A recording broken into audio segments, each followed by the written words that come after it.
Assalamualaikum warahmatullahi wabarakatuh.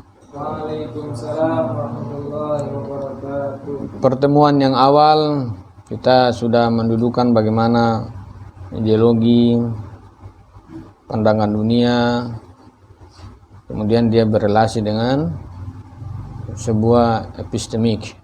Itu yang pertama. Yang kedua, kita sudah sampai pada urgensi sebuah pengetahuan. Urgensi sebuah pengetahuan itu adalah berkaitan dengan sebuah kepastian. Dan kepastian itu berkaitan dengan apa? Individu independen, ya. Individu dalam memastikan, yang bisa memastikan sesuatu itu pasti, itu adalah berkaitan dengan individu. Karena memang pengetahuan itu sifatnya individu dan sifatnya independen. Kepastian yang kita maksud adalah sebuah kepastian berkaitan dengan nalar kita dan kepastian yang berkaitan dengan realitas. Teman-teman membaca dalam buku pengantar epistemologi, Mutahari menyinggung sedikit berkaitan bahwa keraguan-keraguan itu berkaitan dengan sebuah probabilitas pengetahuan. Berarti dia mau mengarahkan orang pada sebuah kepastian-kepastian yang ada di luar. Jadi kita bisa memahami orang yang mengalami sebuah keraguan. Yang ini adalah keraguan-keraguan yang berdasarkan ikhtiar orang, berdasarkan pencapaian-pencapaian orang. Itu lebih bernilai keraguan-keraguan begitu daripada orang tidak mengetahui sesuatu kemudian dia ragukan. Itu yang perlu kita tekankan.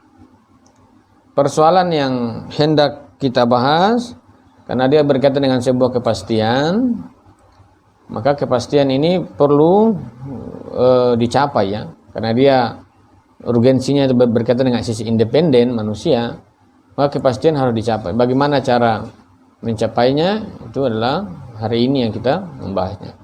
Sebagaimana saya ulangi, ideologi, pandangan dunia, dan epistemik. Pandangan dunia ini, perhatikan, saya ulangi. Pandangan ini kan berkaitan dengan subjek, pandangan manusia, ya. Kemudian dunia, ini pasti berkaitan dengan epistemologi kan itu. Jadi pandangan dunia itu disusun oleh epistemologi karena adanya subjek, adanya objek. Kalau tidak ada objek, tidak mungkin terjadi yang disebut dengan pengetahuan. Syarat untuk menghasilkan pengetahuan harus ada subjek, ada objek. Maka pengetahuan itu sifatnya niscaya pasti itu. Maka ketika orang bertanya, mungkinkah pengetahuan itu sampai pada sebuah kepastian yang akan dibuktikan? Jawabannya kemarin kita mengatakan pasti. Kenapa pasti? Karena ada subjek dan ada objek. Syarat pengetahuan itu ada subjek, ada objek. Apakah objek itu dirinya dan subjek juga dirinya? Tetap ada dua unsur syarat pengetahuan. Satu subjek, satu objek dunia. Maka sudah otomatis kalau teman-teman sebagai sebuah subjek pasti akan berkaitan dengan sebuah pengetahuan. Kalau teman-teman sebagai sebuah objek, maka pasti ada subjek yang memandang. Jadi kalau teman-teman keluar, kemudian orang pandang dan teman-teman marah, teman-teman jangan jadi objek. Di lampu merah, tiba-tiba kita lihat kiri kanan, kemudian orang bilang, kenapa tatap? Kamu objek loh. Kecuali kamu tuyul ya mungkin. Namanya objek, ya. Kalau ada orang yang kita tatap mereka dan mereka marah, ya suruh mereka jadi tuyul. Karena berkaitan dengan objek, kan? Ya saya melihat kamu, yang penting jangan mata menyala dan lain sebagainya. Cukup dipandang secara pengetahuan. Jadi apapun di luar diri kita itu sebagai sebuah objek pengetahuan. Saya tidak melihat Tidak ada, belum ada sebuah pembuktian bahwa orang berpengetahuan itu tidak berkaitan dengan objek. Pasti ada objek, pasti ada subjek. Kalau sudah ada subjek, itu sudah terpenuhi syarat pengetahuan itu. Karena pengetahuan itu apa? Subjek dan objek dalam relasional. Nah, jadi kalau sudah ada subjek dan sudah ada objek, pasti pandangan dunia terjadi. Dan itu pasti karena memang sudah tersyarati dua hal itu. Dari pengetahuan itu berkaitan dengan subjek, berkaitan dengan objek. Pada sisi subjek itu pasti berkaitan dengan apa? Instrumental, ya. Subjek. Jadi salah satu relasi dengan objek yang paling mendasar itu instrumen. Ya. Instrumen. Tidak mungkin teman-teman berhadapan dengan orang yang ada kontak batin. Nah, pasti indrawi, ya. Artinya instrumen itu mengawali setiap relasional pengetahuan. Meniadakan instrumen dalam berhubungan dengan objek sama halnya tidak mengetahui apa-apa. Teman-teman, kalau ada orang buta sejak kecil, teman-teman tunjukkan warna, itu sama halnya omong kosong. Teman-teman kerjain dia. Ada orang yang tuli semasa lahir dari kecil, memang teman-teman sambil putar lagu sambil ketawa-ketawa, memang teman-teman ejek dia, ya. Lagian toh dia tidak mengetahui apa arti bunyi bagi yang tuli dan apa arti warna bagi yang buta. Karena hubungan dengan objek pertama sekali itu pasti instrumental. Jadi kalau ada orang mengatakan saya mengenal batinmu, ndak usah lah. Nah, mata saja, ya, instrumen, ya. Nah, kalau bahasa gombal itu begitu, ya. Nanti kita bisa pahami. Kita cuma istighfar saja. Berkaitan dengan epistemologi itu instrumental, paling indrawi. Jadi kalau misalnya kata siapa nih sufi yang saya lupa. Tadi kalau ada orang mengatakan saya selalu bermaksiat karena mata, ya. Memang mata memang fungsinya begitu, ya. Jadi karena untuk menghasilkan pengetahuan dan pengetahuan memastikan harus memang ada instrumental. Instrumental ini adalah sarana awal untuk melihat segala atau berhubungan dengan objek-objek yang di luar diri. Paling tidak dia juga melihat fisiknya itu sebagai sebuah instrumental. Jadi kalau ada orang kita ketemu atau bagaimana berhadapan, kemudian teman-teman tidak mau tatap, itu bagi saya tidak epistemik, ya. Kita misalnya berhadapan dengan bukan muhrim kemudian tutup begini. Itu bukan epistemik itu. Tidak epistemik itu. Lihat saja memang hubungan pertama itu instrumental. Ada orang ini tidak epistemik. Tentu itu mungkin dia mau menjaga tazkiyatun nafs, ya. Tapi dalam epistemologi itu hal yang tidak masuk akal. Karena memang instrumental itu berkaitan dengan objek. Ini instrumental berkaitan dengan objek. Jadi segala hal-hal yang berkaitan dengan instrumental, paling tidak dalam diri subjek itu, ya. Jadi dalam diri subjek itu karena dia berkaitan dengan apa? Sudut pandangan dunia. Maka subjek memandang objek. Dalam pandangan dia terhadap objek, satu-satunya yang paling awal mengawali dari sebuah pandangan itu pasti berkaitan dengan instrumental, ya. Instrumental. Salah satu instrumental manusia itu berkaitan dengan panca indera. Panca indera. Ini instrumental, ya. Jadi saya berhubungan dengan realitas-realitas yang ada, itu adalah pertama sekali adalah relasi indrawi, ya, instrumental. Tidak ada orang baru bertemu dengan satu hari kemudian jatuh cinta, lucu, tapi itu hak orang jatuh cinta mau 1 menit juga tidak masalah. Tapi secara epistemologi ada indrawi itu dia berbicara lewat 1 menit, ya. Untuk indrawi begitu. saya jatuh cinta. Itu instrumental dia pakai. Tapi kita belum masuk alat kedua. Tapi ini instrumental ya. Cinta instrumental begini. Pandangan pertama. Indra kan? Tapi hak orang mau 1 detik jatuh cinta juga tidak masalah. Saya kurang itu mata apa namanya itu? Mata juling ya mungkin ya. Tapi tidak masalah, itu hak-hak orang. Tapi secara epistemologi, ini epistemologi instrumental. Namanya indra itu kan bukan epistemologi. Dia hanya instrumental. Jadi kalau kita lihat, orang lihat saja. Lihat saja. Lihat ya. Melihat seseorang, lihat saja begini. Jangan bermainkan apa-apa. Lihat saja begitu. Kalau kata Bunda Fatimah Zahra, perempuan yang baik adalah perempuan yang tidak dipandang oleh laki-laki dan tidak memandang laki-laki. Ada indra bagaimana? Begini terus. Lihat saja, tapi jangan memunculkan hal-hal libido yang tidak masuk akal itu. Lihat saja begitu. Lihat bahar, lihat seperti batu. Nah, lihat saja begitu. Ini instrumental ya. Instrumental. Indra begini. Jangan melihat bahar tapi sudah ada yang diafirmasi, jangan lihat bahar. Jadi melihat bahar dengan melihat batu sama.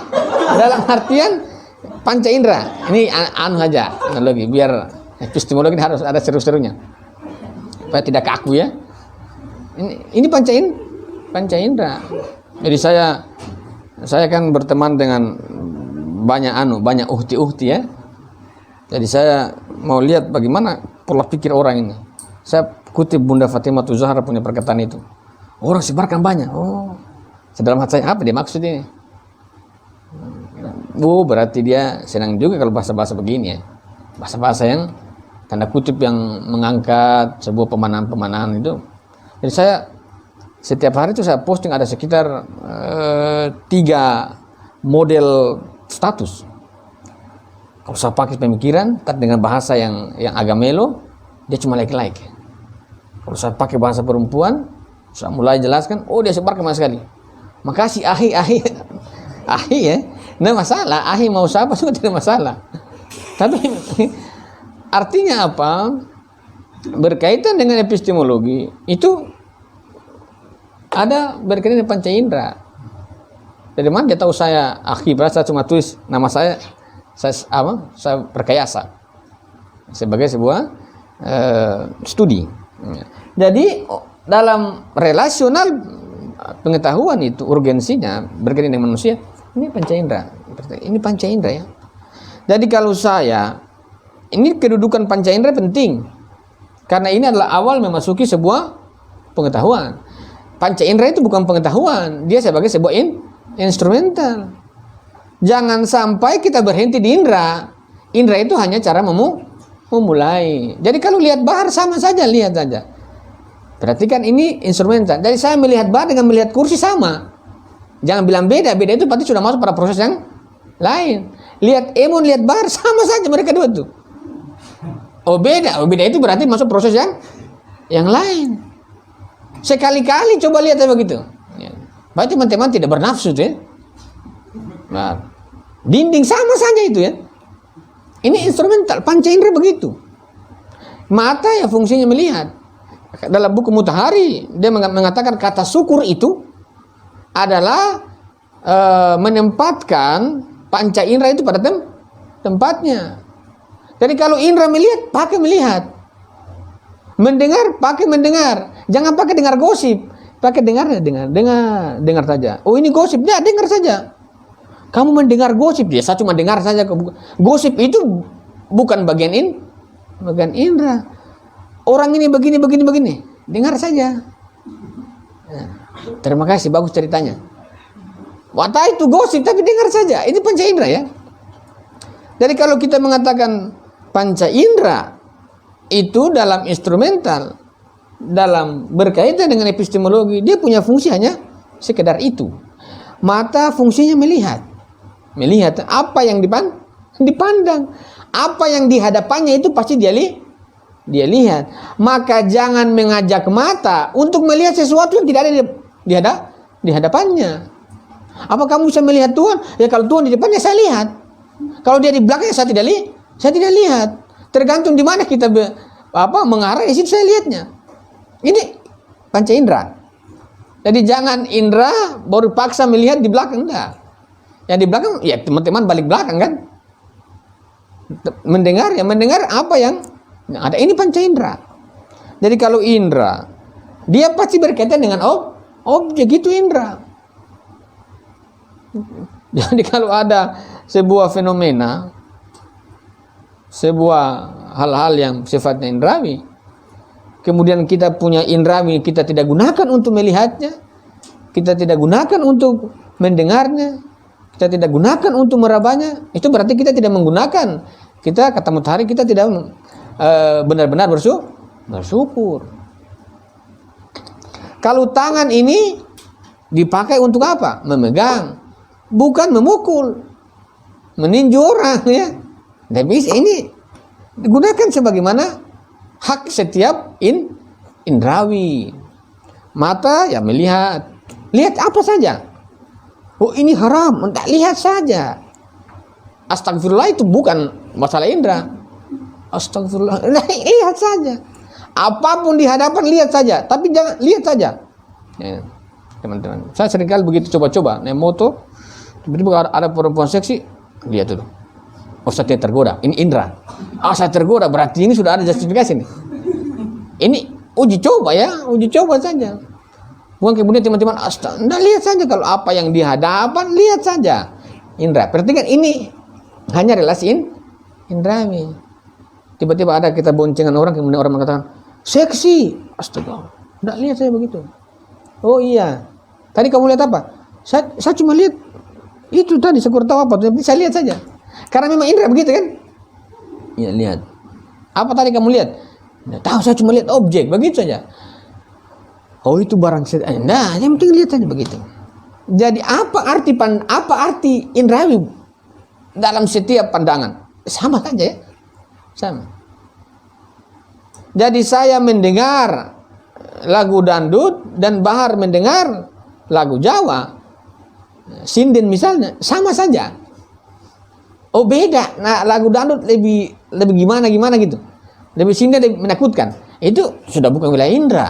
Indra lihat. Jadi kalau kita lihat orang bilang, kenapa kamu lihat saya? Saya lihat kamu, kenapa kak? Yang permasalahan adalah pertanyaan balik, kenapa kamu larang saya melihat? Bukankah mata saya ini untuk artinya melihat? Kan lihat saja begitu. Ini kalau ada orang yang masuk di pondok, lihat. Jangan teman-teman jaga pos ronda itu, lihat saja. Lewat, tulis. Jangan ada yang lewat, teman-teman bilang, nggak ada yang lewat. Ada indra ya. Ini fungsi panca indera itu berkaitan dengan sesuatu di hadapan dia. Telinga mendengar apapun itu. Saya tidak mau mendengar berita-berita yang buruk. Itu fungsi panca indera pendengaran tidak begitu. Dengar saja. Mau berita itu buruk, itu bukan wilayah panca indera. Indera tidak mengenal buruk dan baik. Apapun yang disampaikan, dengar. Penikmat ya. Jadi indera ini memang dia penikmat. Apa yang dia lihat, apa yang dia raba, semua dia lakukan. Karena memang kekuatan panca indera itu, kekuatan pengetahuan ketika semua indera itu berfungsi. Kalau ini misalnya ini, buku ini, buku teman-teman bisa melihatnya, objek, teman-teman bisa memegangnya. Tapi teman-teman tidak bisa mendengarnya. Mendengar pasti dengarnya suara kucing, suara yang lain yang bersuara. Tapi ini, jadi setiap objek itu dalam berhubungan dengan indera seringkali dalam relasi dengan panca indera itu bervariatif. Dalam keterkaitan, dalam relasi yang bervariatif itu, banyaknya panca indera berkaitan dengan objek, maka bisa mengindikasikan adalah sebuah kualitas pengetahuan tercipta. Kalau saya hanya melihat pada samping depan, saya tidak melihat di samping kanan dan kiri, atas bawah, maka pengetahuan saya pasti hanya berkaitan dengan yang di depan. Tapi sekiranya indera penglihatan saya itu bisa melihat dari depan, bisa melihat dari belakang, bisa melihat dari samping kiri, samping kanan, atas dan bawah, maka tentu objek yang terkait dengan indera pasti lebih menyeluruh ya. Makanya saya tidak yakin itu cinta satu malam, oh indahnya ya. Lagu dangdut itu. Ya, cinta satu malam, oh indahnya. Satu malam itu dia lihat di dalam segi mana? Depan apa belakang? Depan bagus, jangan-jangan di belakang itu kuntilanak. Ini indra ya. Perhatikan indra baik-baik ya. Jadi wajar saja kan kalau orang masih pacaran tuh euforianya enak. Depan itu, di belakangnya itu bahaya. Rambut panjang dia tutup sampai di belakang. Coba angkat rambutnya, bahaya. Teman-teman malam-malam ada perempuan tapi dia buat apa? Kasih belakang, rambut panjang. Teman-teman maju apa tidak? Gelap-gelap. Teman-teman assalamualaikum balik belakang. Atau ada seringkali ada video yang lucu, dia jalan video lucu. Laki-laki itu duduk dengan apa? Dengan laki-laki sesama laki-laki tapi satunya itu gondrong. Tapi dia balik belakang. Baru yang gondrong itu dia buka baju. Ada orang tua dari belakang. Dia bilang astagfirullah, haram. Dia dari belakang itu seperti perempuan. Padahal kemudian dia berbalik laki-laki. Ya itu indra begini. Jadi kalau kita hanya menggunakan indra pada kacamata di depan, orang bilang kacamata kuda ini ya, ini akan hanya berkaitan dengan yang itu. Padahal indra itu harus menggunakan seoptimal mungkin, melihat dalam semua objek itu apa yang bisa dia lipat Anda. Karena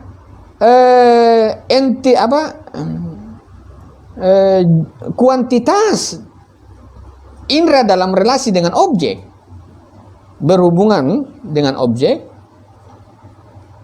kualitas pengetahuan itu berkaitan dengan sejauh mana dia lihat objek, dan selama apa dia lihat objek, dan sebanyak apa dari segi apa dia melihat objek. Kalau ini saya melihat buku dalam segi begini, maka saya cuma mendapatkan hal-hal yang terkait dengan yang di depan, di samping kanan, di samping kiri, atas bawah saya tidak mengetahuinya.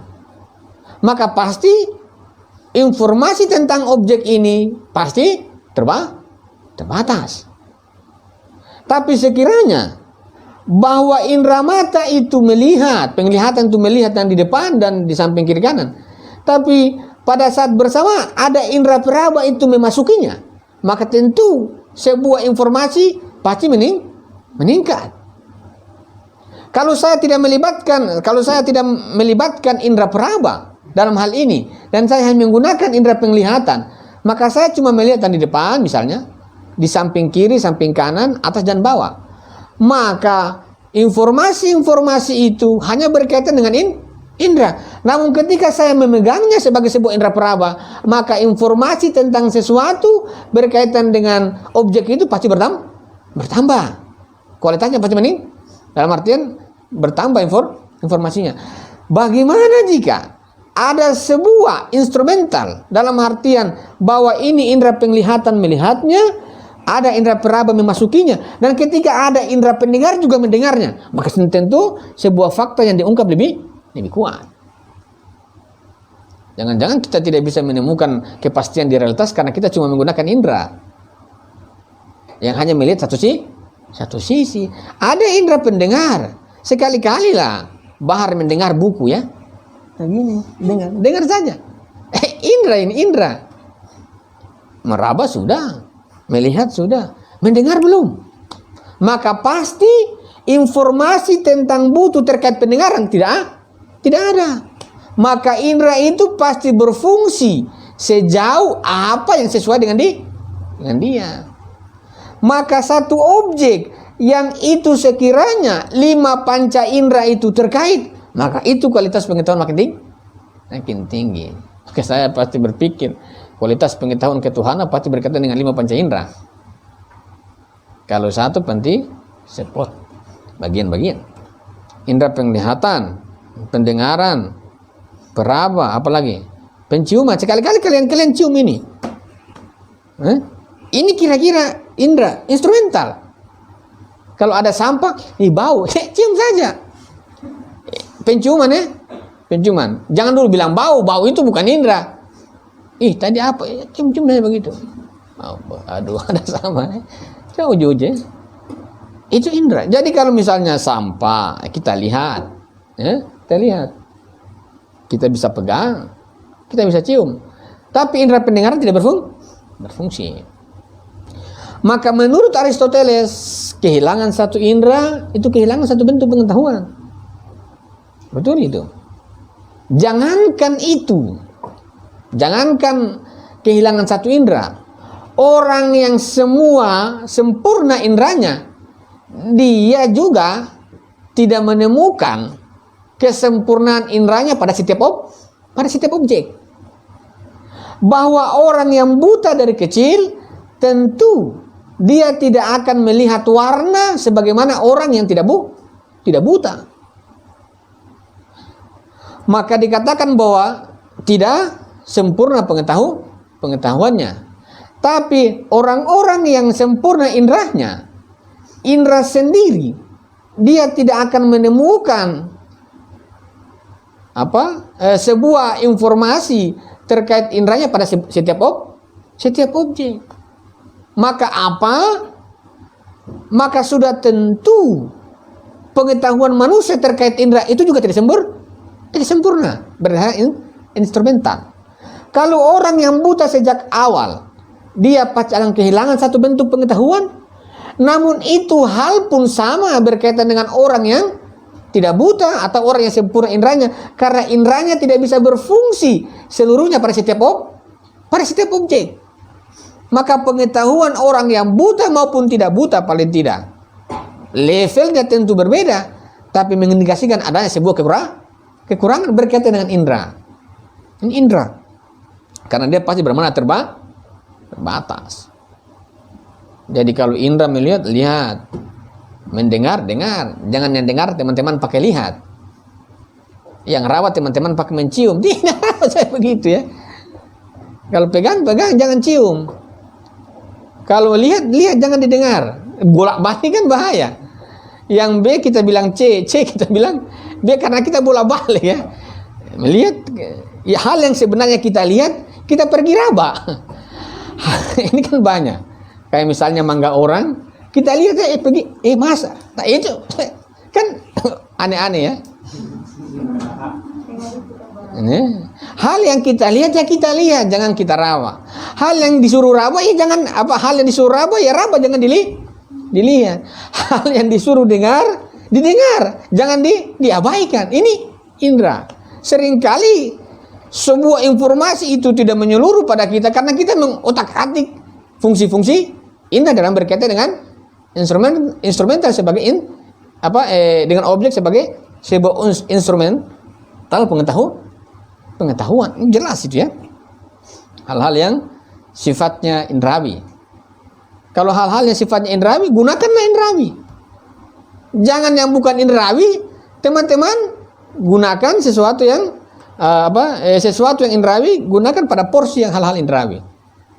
Ada misalnya kayak siapa kemarin? Siapa nama? Santri Sawal ya. Kamu sakit apa? Sepertinya diantar dari sana, dikirim.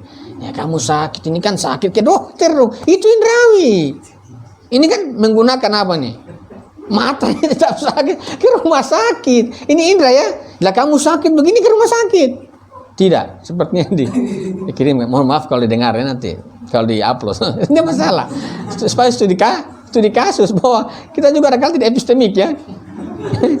Tidak epistemik. Ya kalau sakit ya ke rumah sakit. Karena kita ini pucat sakit kan? Sakit, dingin-dingin, bisa dikirim ini. Ya kalau indra ya gunakan indra. Indra penglihatan. Kamu dingin kan? Iya saya merasakan dingin. Ada yang dingin. Ya itu berarti indra itu. Ke dokter berarti jawabannya. Ya dari sana ini. Dan bisa begitu. Ini bahasa apa itu ya? Hal-hal yang sifatnya indrawi jangan gunakan rasio.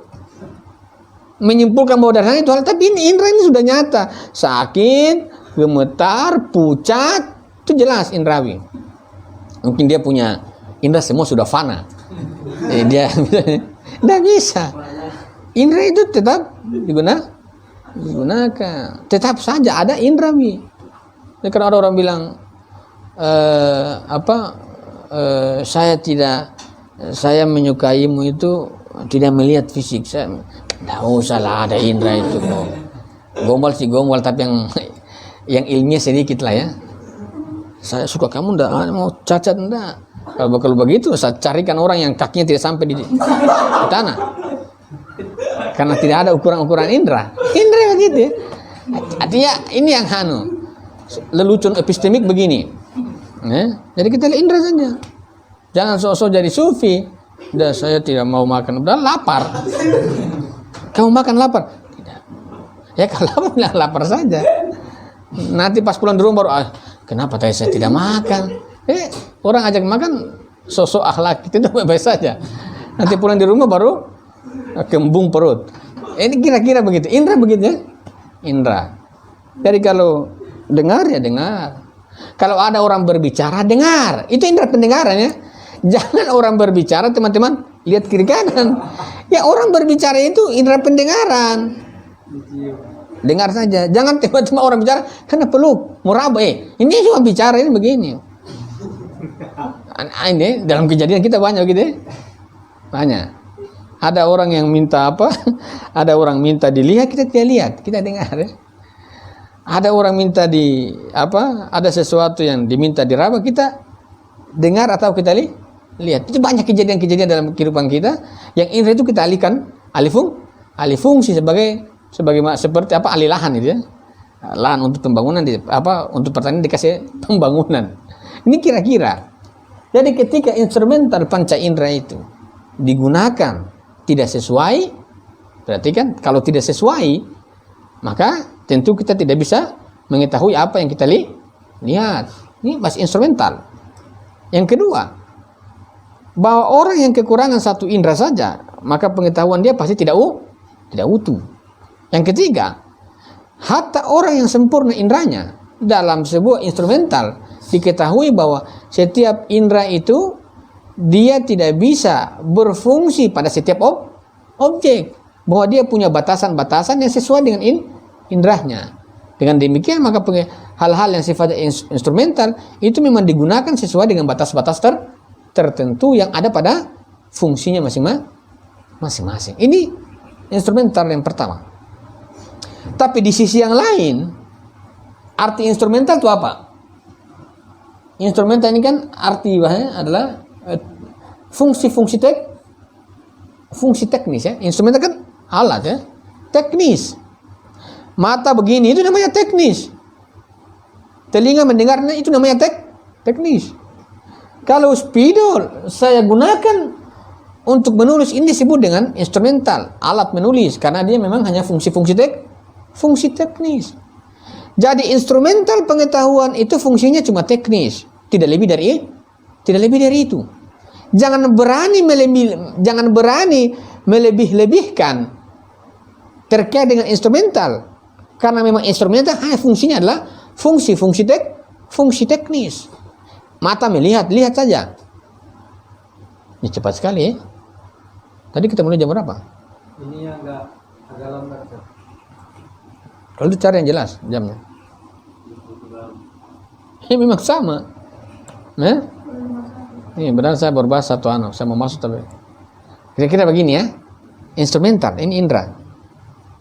Jadi hal-hal yang berkaitan dengan instrumental itu berkaitan dengan fungsi-fungsi teknis. Jangan menjadikan panca indera itu bekerja melebihi fungsinya. Yang ada tidak akan menghasilkan apa? Ketika saya mau dalam grup logika dan filsafat di media, saya mengamati orang punya perdebatan. Apakah Tuhan itu ada? Apakah Tuhan itu ada? Apakah ada itu indrawi apa tidak? Jadi hal-hal yang bukan indrawi, dia gunakan indrawi. Ini namanya apa? Ini namanya dia tidak mengetahui dan dia tidak bisa mendudukan di mana posisi instrumental. Kalau hal-hal yang berkaitan dengan instrumental, salah satunya ada panca indera, gunakan dia sebagaimana teknis pada indrawi. Jangan hal-hal yang bukan indrawi kita gunakan indrawi, dan hal-hal yang bukan indrawi kita gunakan apa? Hal-hal yang indrawi kita gunakan hal-hal yang bukan indrawi. Itu namanya bertolak belakang. Menggunakan sesuatu yang tidak sesuai dengan fungsi teknisnya, maka tidak akan menghasilkan apa-apa. Misalnya saya suruh Bahar coba tebang pohon pakai batu. Bayangkan itu akan hasilnya bagaimana itu. Ya kalau orang mau tebang pohon ya harus pakai sensor atau pakai sabit ya, supaya dia ada hasilnya. Kalau kita mau tebang pohon pakai batu, yang ada apa? Yang ada tidak menghasilkan apa-apa. Yang ada adalah sebuah hal-hal yang memang tidak bisa dipastikan. Maka kemungkinan besar, sebagaimana Pirho ini letak keraguannya sebagai sebuah keraguan, dia mengatakan bahwa indera itu berbohong karena dia menggunakan sesuatu yang memang tidak sesuai dengan fungsi indera. Dia mengatakan bahwa ketika sebuah batang itu dicelupkan di air, itu kemudian bengkok. Padahal yang ini kan lurus ini. Kemudian dia celupkan di air, bengkok ya, kelihatan. Dia mengatakan indera itu berbohong. Yang berbohong itu apa? Kamu sendiri yang menggunakan indera bukan pada tempatnya. Lah kalau sekarang saya melihat ini spidol adalah lurus, memang fungsi indera memang melihat di situ. Ketika saya memasukkan dia di air dan dia bengkok, itu juga indera melihat bengkok. Maka hati-hati menggunakan panca indera sebagai salah satu instrumental pengetahuan tidak sesuai dengan fungsi teknisnya, maka tidak akan menghasilkan apa-apa. Yang kedua, dia akan menghasilkan sesuatu yang tidak sesuai dengan realitasnya. Maka kemudian sini memunculkan sebuah keraguan. Jadi kepastian pada realitas seringkali tidak terbukti karena sebuah instrumental pengetahuan kita tidak gunakan sesuai dengan fungsi-fungsi alat pengetahuan itu sendiri pada tempatnya. Namanya kalau orang ya indra begitu. Atau misalnya kalau kita seringkali naik kereta, sebelum naik kereta itu rumah-rumah semua diam ya. Ketika naik kereta itu kita, kenapa rumah semua tanah goyang ini? Tidak, memang begitu indra kan. Kita lihat, jalan semua rumah. Padahal itu yang jalan siapa? Kereta yang berjalan. Cuma karena kita, kenapa rumah semua berjalan nih? Itu karena apa? Karena kita menggunakan indra pada posisi awal tadi dengan posisi yang kedua itu kita samakan. Padahal indra itu melihat, berarti berjalan. Benar itu. Jadi sebelum saya naik kereta, saya mengatakan rumah itu rumah itu diam, benar ya. Ketika saya naik kereta dan saya melihat rumah berjalan, itu juga benar. Lantas di mana keraguan wahai Pirho? Dengan indra sebenarnya tidak ada keraguan. Keraguan dia sepertinya menggunakan sebuah terma-terma instrumental pengetahuan panca indera itu tidak pada tempatnya. Karena indera itu memang fungsinya cuma fungsi teknis, tidak lebih dari itu. Jadi jangan lagi-lagi indera itu hanya berkaitan dengan objek. Mata melihat, telinga mendengar, indera peraba, penciuman. Bahkan dalam hal-hal dalam hal-hal instrumental, seringkali fungsi-fungsi itu tidak berbeda secara signifikan dengan fungsi-fungsi yang ada pada hewan kan. Teman-teman punya penciuman saja itu kalah dengan penciuman anjing. Teman-teman punya cara mendengarkan saja itu teman-teman kalah dengan pendengaran anjing. Kalau teman-teman ini disuruh jadi satpam di rumah orang kaya, pasti maling tiap hari curi. Tapi kalau anjing sekecil apapun yang jatuh, dia tahu kekuatan pendengaran. Jadi panca indera kita ini dalam sistem kerjanya itu dibandingkan dengan hewan itu adalah 11-12. Karena memang kerja-kerja indera itu adalah kerja-kerja yang berkaitan dengan hal-hal yang sifatnya objek. Berarti kan itu adalah fungsi teknis.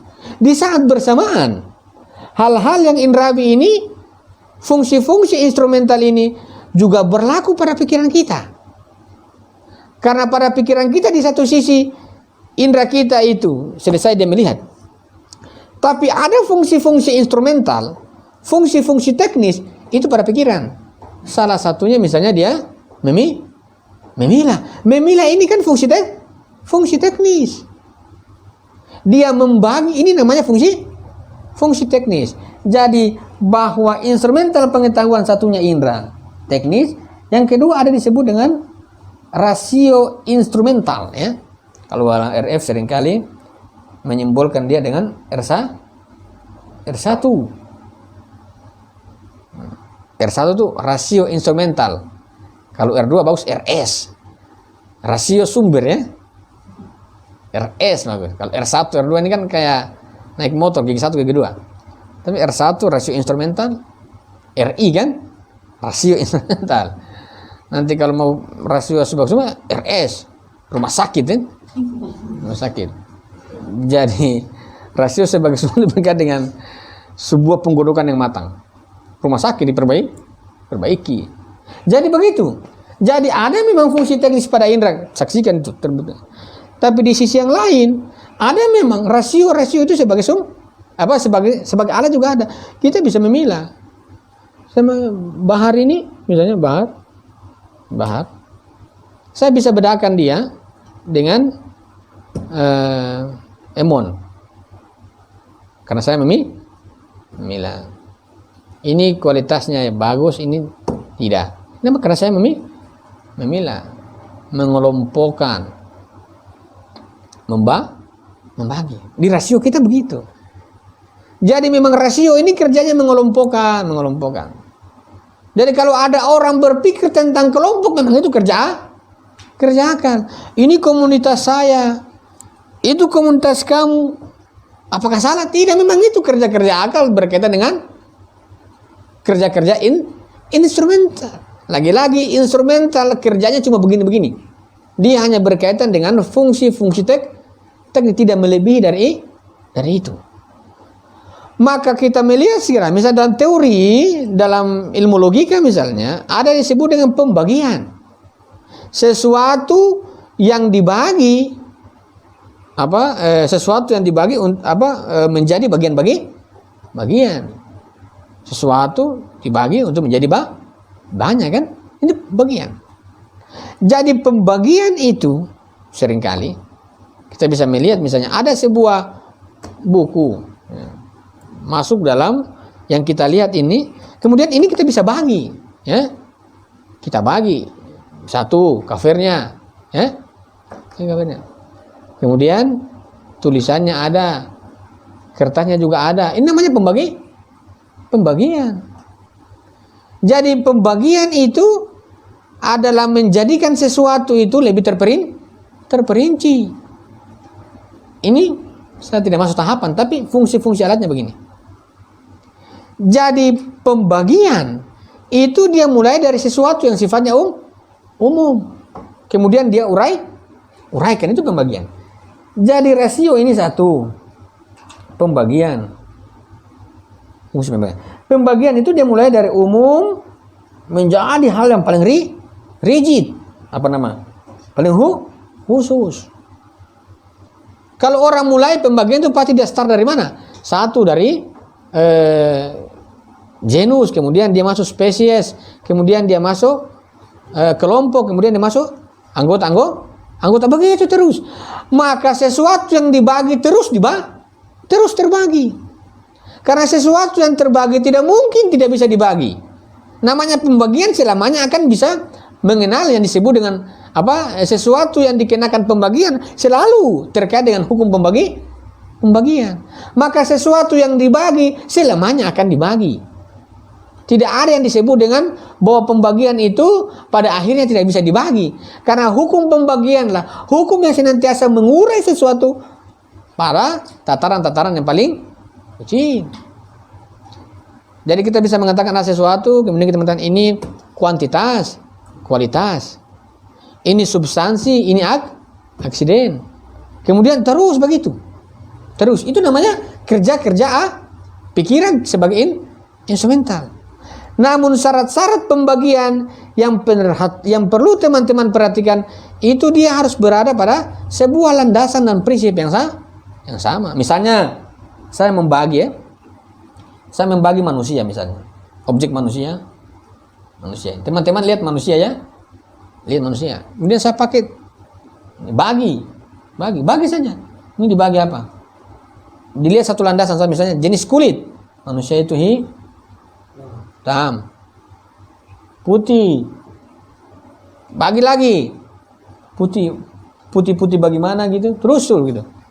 Ya, itu namanya pembagian dari sesuatu yang sifatnya umum menjadi khusus. Tapi kalau pengelompokan, sesuatu yang sifatnya anggota-anggota itu dirumuskan menjadi kelompok, kemudian dia menjadi spesies, kemudian dia menjadi genus. Jadi kalau orang bilang membagi, maka apa yang perlu dibagi? Sesuatu yang perlu dibagi adalah sesuatu yang sifatnya kemudian diuraikan menjadi hal yang terperinci. Tolong bagi ini, tolong Thales bagi makanan, nasi kemudian dibagi. Bagi punya ini kan? Itu namanya membagi. Kalau dia mengelompokkan, tolong kelompokkan yang ini. Itu berarti dia apa? Dia mengambil. Namanya pengelompokan itu dia akan menemukan apa? Sebuah persamaan dan sebuah perbedaan kan? Pengelompokan kan? Tapi kalau pembagian itu dia bagi. Dia bagai, dia urai. Ini kuantitas, ini kualitas. Ada sesuatu yang kita bagi menjadi sebuah kuantitas dan kualitas. Di sisi yang lain kita bisa membaginya menjadi sesuatu yang sifatnya nisbi. Tapi ada juga yang kita bagi melebihi itu. Misalnya kita katakan bahwa ini termasuk hal-hal yang sifatnya substantif. Ini pembagian yang terperinci tentu pada ilmu logika. Jadi kalau pembagian itu syaratnya satu. Kalau kita bagi, misalnya tadi ada komentar misalnya teman kita misalnya Mbak Ozi misalnya ada komentar misalnya bahwa perempuan ini seksualitas itu secara hakikat bahwa perempuan itu secara seksualitas secara hakiki itu semua ke Tuhan. Ini tidak ada genre lah ya. Perempuan tidak ada genre. Pertanyaan kemudian ini pembagian dari mana? Landasannya apa? Pasti dia mengambil dari apa pembagian yang sifatnya substantif. Tapi kalau kita mau tarik dalam jenis yang lain landasannya misalnya material, ada genre. Kan? Ada genre. Jadi melihatnya itu begitu. Ini perempuan ini kalau dikatakan hakikat, ini pembagiannya dari substantif. Perempuan sama, iya. Tapi kalau diletakkan sebuah prinsip pembagiannya itu berbeda misalnya dalam jenis dari segi genre saja atau dari segi material saja, itu material perempuan satu dengan perempuan yang lain juga berbeda. Kalau kita tarik dalam manusia kemudian dibagi dalam genre, pasti ada perempuan dan laki-laki. Tapi kalau dibagi dalam hal yang sifatnya substantif, tidak ada bedanya. Tidak ada bedanya. Ini pembagian. Jadi mohon dalam pembagiannya ini harus prinsipnya sama. Dan kita juga harus melihat ini orang ini atau misalnya Mbak Ozi ini memulai ini dalam pembagian yang mana. Dan orang yang mengkritik juga harus tahu ini dia masuk dalam pembagian yang mana. Kalau ada karena salah satu syarat pembagian itu tidak bisa dicampur adukan. Kalau saya membagi bahwa hewan itu bertulang belakang, saya tidak bisa katakan bahwa dia juga hewan berparu-paru walaupun di dalam satu hewan itu ada paru-paru dan ada tulang belakangnya. Namun pembagian itu tidak bisa dicampur adukan karena dia harus prinsip yang sama. Begitu juga pengelompokan. Kelompok. Contohnya misalnya bagaimana? Iya, ini fungsinya. Nanti saya akan jelaskan lebih rinci pada tahapan ya. Tahapan bermain dua tahap itu. Kemudian kita bisa praktekkan bagaimana mengelompokkan, membagi kemudian sampai pada sebuah kesimpulan. Tapi fungsinya begini dulu. Nanti intinya dia membagi ya. Nanti penjelasan lebih dalam saya jelaskan pada tahapan atau tahap generalisasi. Tapi begini, membagi dari umum menjadi khusus. Kelompokan, kategorisasi itu kelompok itu dari khusus menjadi umum. Sekian dari saya. Assalamualaikum warahmatullahi wabarakatuh.